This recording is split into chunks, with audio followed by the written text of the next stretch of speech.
Good day, everyone, and welcome to the Week Ahead Insight for the week starting December 8th, 2019. And what a week we had. Let's take a review and then look forward to what we can expect going forward. So we're looking here at a weekly chart of the ES S&P 500 futures, and in the larger context, you can see that we broke out of this megaphone pattern that we had building for approximately the last year and a half. That breakout occurred at around 3024. And so effectively, we've never looked back. 1, 2, 3, 4, 5, 6 straight weeks up in a row since we've had that breakout. That is indicative of very bullish price action. Of course, when you look at the geopolitical headlines and what the market is paying attention to, we have the trade negotiations and the tariff wars between the US and China. And so, as the market is looking forward to that information, effectively they are pricing in near a 100% chance that that trade deal and that tariff, um, those tariffs are rolled back on December 15th, which is not too long from now. And so all of this bullish action can be understood within the context of the market being a forward-looking instrument and effectively pricing in what is to come on December 15th with the pending news announcement of the US-China trade deal. Now, we have this candle last week that gives us some cause for concern, especially at the top of an uptrend. However, we need to see, given the fact that we are in a seasonally bullish period, we need to see signs of further weakness to give this candle any real significance, despite it coming at the end of a very significant bullish move. And so let's just drill down into the week's price action, just so we can get a clearer context as to what the important levels are and what we can expect going forward for this week. So we started off the week saying that because we finished essentially on a trend day on Friday last, that we would be looking for more upside when the market opened at 6 p.m. on Sunday. That did indeed take place. We rallied all the way to 31.58.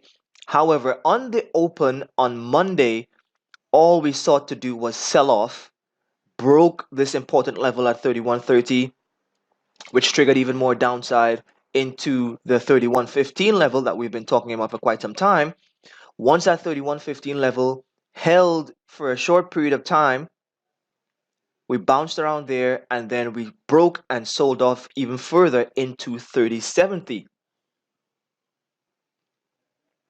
We began talking about the fact that this 30.70 level is a confluence of short-term levels that we ought to be paying attention to, and that 30.70, that low that was put in on this mini sell-off, would be a very important level going forward for any near-term bearish momentum to continue.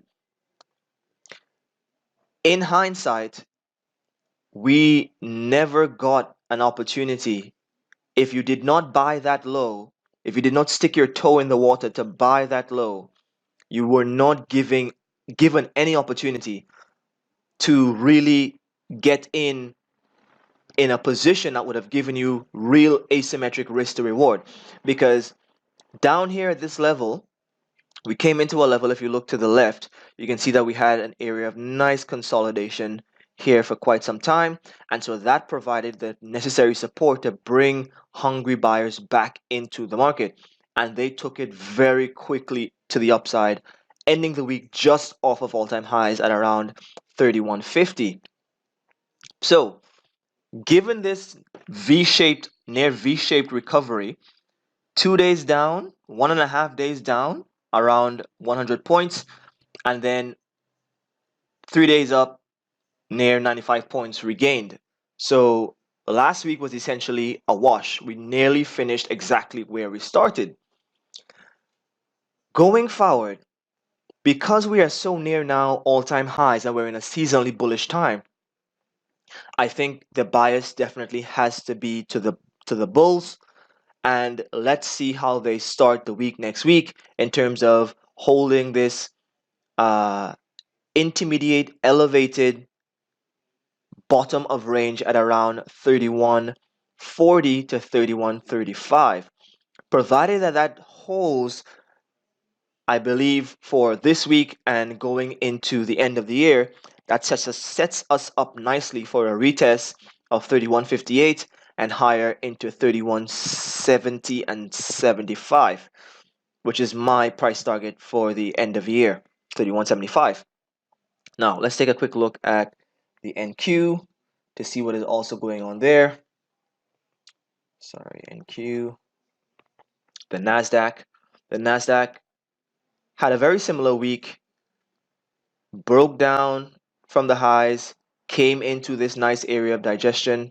You can see it right here. Came down into that nice area of digestion that provided and offered buyers to get in at the previous level that both buyers and sellers had accepted as the agreed upon price that they were willing to negotiate and transact at. Buying opportunity presented, buying opportunity taken. And so what we have developing here now on the Nasdaq, for now, if you look at this 84 near 84.60 level, we can use that as the near-term level against which to judge new momentum coming into the market going into the end of year and the Christmas period. So if we retest 84.60 and thereabouts and break and possibly trend to the upside just a bit and come back, that 84.60 level would be an opportune time to get long, looking for 8600 going into end of year.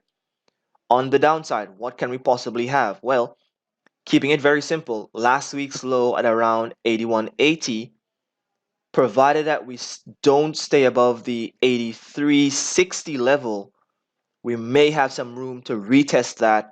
I am not confident in that hypothesis, but it certainly can happen, especially if we get some negative news headlines about the upcoming trade talks between China and the US. Let's take a look at the Russell 2000 index. Now, this one in particular, I've been talking about the fact that, and to see this a bit more clearly, we have to go out to the weekly chart. I've been talking about the Russell acting as a potential leading indicator as to what we can expect going forward in the market. And the reason why I've said that is because if you look at this very nice and clearly delineated area of consolidation that the Russell has been going through for the better part of a year, you can see that we've recently, within the last 2 weeks, broken to the upside and are continuing to stay above that value area. What this means is prices have been accepted as this is a price area that buyers and sellers are happy to transact at. Now that we've broken out of that range, buyers are becoming more aggressive, sellers are backing off and allowing price to continue upwards. As a very conservative target going into end of year, we can definitely see 1700 on the Russell 2000 index. And if we do get momentum coming into the small caps, that could be just a catalyst, that could be just the impetus that the rest of the market needs, not only to retest all-time highs recently made about 2 weeks ago, but to take us into the top of the ranges on the indices. So that is the Russell 2000. And so let's just take a quick look at some leading names and see how they have been faring. Of course, Apple, a big constituent of the Dow, a constituent of the S&P 500. And so essentially, Apple at all-time highs is consistent with and congruent with the market also being at all-time highs. nothing really to speak of in terms of resistance. And so on Apple, what you'd be looking to do is if there is a buy the dip opportunity, definitely we would want it to be involved. And at this point, because of this gap that was left here at 265, the first level that I would be looking to get interested in Apple would be this 265 level, as you can see right here. All right, so let's take a look at Tesla, some of the momentum names. Tesla has been going gangbusters ever since its earnings and the release of the what do they call it? The Cybertruck, their new SUV spaceship-like vehicle. And so you can see that we ran up into the event, we sold off about 5 or 6% on the release of that news. Again, the market is a forward-looking instrument, so buyers push prices up in anticipation of good news. When the news is released, sellers come in and take advantage of those higher prices and sell. However, look at where we are in context. Look at where we've sold off to. So essentially, we've had 253 on the downside around here to a high of around 363. So we've done this in approximately 2.5 months. Yet, on the sell-off, all we've fallen from the highs is a low of around 330. So we gained 100 points, yet we only fell 30 points on somewhat was taken to be fairly bearish news. But is the market telling you that this is bearish news? Look at what the retracement has been. A very, very small retracement. And now look what we're doing. We are actually forming a very nice, again, clearly delineated, clearly outlined trading range. And so if you're looking to get long Tesla going into the new year, you're definitely looking at the bottom of this range at around 325. If you do get an opportunity, that is certainly a buy the dip opportunity, looking for a retest of 361 and going to new highs into the new year, possibly. Let's take a look at Amazon, everyone's favorite shopping retailer. Now, Amazon has been a bit under the weather.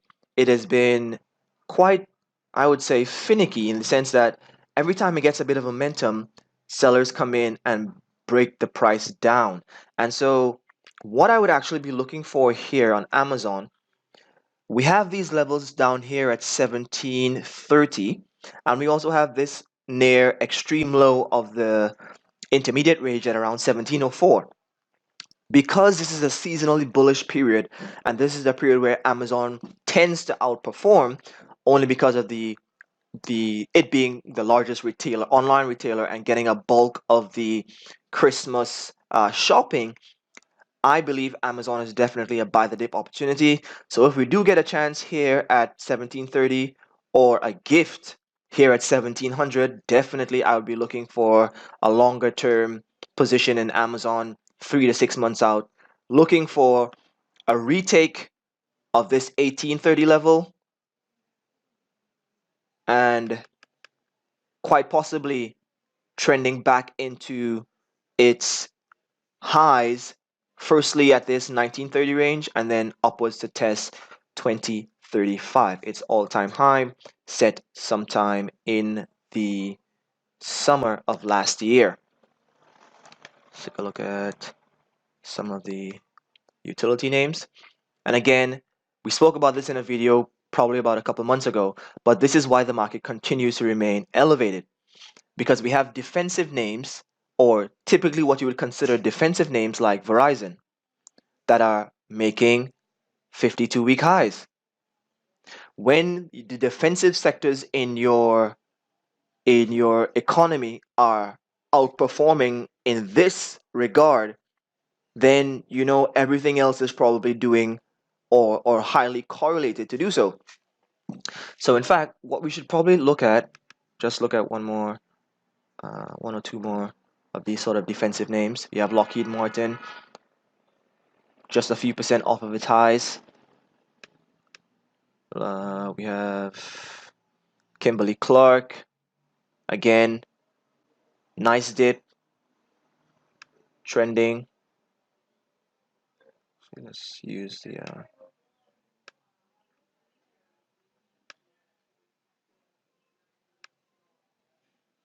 holding a nice uptrend upwards. We have Walmart creating a very incredibly tight and I must say juicy looking range right here. And so if you're looking to get long Walmart, definitely that 118 level, that 117 level that I presented last week was definitely a juicy buying opportunity as well. Looking for a breakout of the range at around 120.44 and into all-time highs at 125 and further into the new year. Let's take a look at Costco. Costco seems to be the odd one out of the group, given its strong earnings outlook and its performance. This one is a bit of an anomaly, and so I would look for a near-term turnaround in Costco if we do get to this 285 level. To it, this what is that? 289 to 285 level would definitely be a buying opportunity on my radar. Let's just take a look at what's going on in some of the metals, and then we're going to take a look at oil and just a couple pairs of forex names. So what has gold been doing here for the most part? As you can see, we have some very tight areas of consolidation that buyers and sellers have agreed that that is a fair price for the security.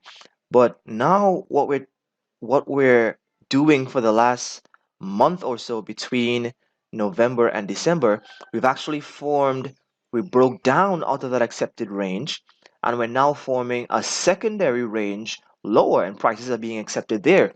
And so to me, this actually sets up a bit of a bearish, possibly bearish momentum to the downside. If we take out this 1450 level, we could very easily see lows back down into 1400. However, if this 1460 level holds and we turn back up to retest 1480 and break through, then we can very quickly see the top of the range here at 1515 as well.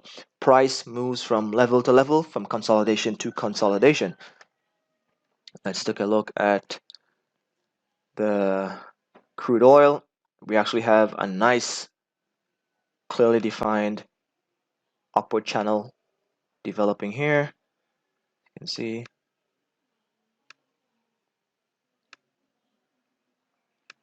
And so if you are looking to go long on crude oil, definitely the place to do so would be around this 5606, 56 area, even down into possibly 5540 on an extreme day. However, the short is definitely here at around 60, but again, you have to be very tactically aware and ensure that, especially going into year's end, you want to finish strong. And so do not be stubborn holding any positions that are going against you. It is best to define your risk before you get into the trade. If your stop is hit, you take the loss and you move on. Preserve your mental and emotional capital for what the new year and the opportunities that it will inevitably bring as the year turns. Let's take a quick look at 6B, US GBP USD futures. Now, this is a very politically sensitive pair at the moment. Let's dial the wheel all the way back into the weekly chart. Doesn't really. We'll work with this. So as you can see, the very clearly defined range has been from around this 132 level to the low of around 125. That has been the accepted price range. But because of the geopolitical instability in surrounding Brexit and all those things, we actually broke down from there, coming down to the end of summer. We stayed there for a couple weeks, tested a low at around 119, broke this very psychologically important 120 level, and then we simply rallied from there. We checked back once, and all we've been doing thus is rallying back into this very clearly defined area of price acceptance. And so in the short term, definitively we can certainly see a retest of the underside of 133. You can probably target 132.50, which is 100 more pips from here. In the short term, I would certainly be looking for a buying opportunity here at around 129.77. If we do get back there, I would not be chasing along here, given that we have, again, uh, the expectation of news headlines coming out of Britain surrounding their elections and Brexit and its implementation. Let's take a look at USD JPY, USD JPY. All right, so let's have a overall bigger long-term view. So as you can see, we have two things going on here in USDJPY. First of all, we have a very clearly defined range over the last 3 years or so, with a high at around 114.50 and lows at around 107.30. And so this year, we also have a descending channel that we've been holding. Every time it has come up, as you can see, to test this channel, it has been rejected. Every time it has come down to test the channel on the downside, it has buyers have come in and supported price. And so if we zoom in on the intermediate time frame, we want to be buyers down here at the bottom of the channel. We want to be sellers here at the top of the channel, unless there is a definitive trend change or geopolitical reason to do so. So you can see we have this nice little upward channel forming on the intermediate time level. Let me just draw that out so you guys can see that.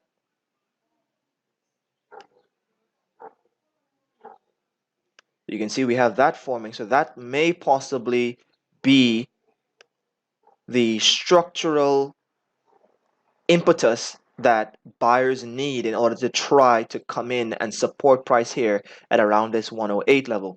So I would not be looking for too much downside in the short term. I would look to see how we respond to this 108 level if we do get there.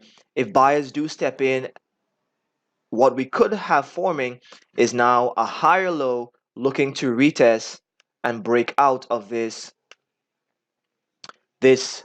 weekly pattern that we've had for the past several years. If we do get above this high at around 10, what is that high? At around 109.66, then we have lots of room to the upside all the way back into 114. So definitely keep an eye on USD JPY and the GBP JPY as well. Given the fact that the pound has had its issues because of Brexit and its own geopolitical uh, headlines, it has been in a clear downtrend against most of the major currencies. We just saw the USD, and now we're also seeing the JPY as well. It came down to test the bottom of its descending channel, broke, consolidated for a few, probably sucked in a few shorts, and then reversed hard to the upside. So now that we've broken out again to the top of the range, what are we looking for?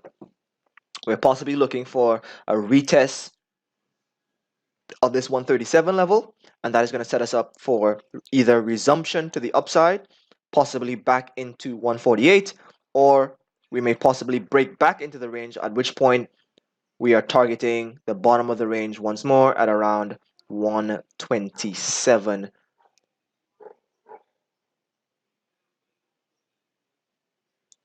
Thank you for joining me, guys.